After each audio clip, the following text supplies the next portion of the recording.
Бекежан Тілеген бір сол жаңа естелік романында жазады. Біз кезінде дейді Дінмұхамед Қонаев Алматыда көптеген форумдар, конференциялар халықаралық деңгейдегі өткізіп тұратын дейді. Жазушылардың конференцияларын ұйымдастырып тұратын. Бұрын кезеңде, Орта Азия деген кезеңде бірінші кезекте Өзбекстан, Ташкент айтылатын дейді.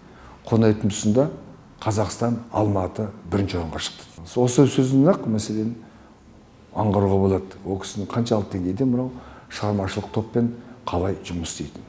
Болмаса мынау ол кезеңде Қазақстан Жазушылар одағы деген үлкен идеологиялық центр болатын.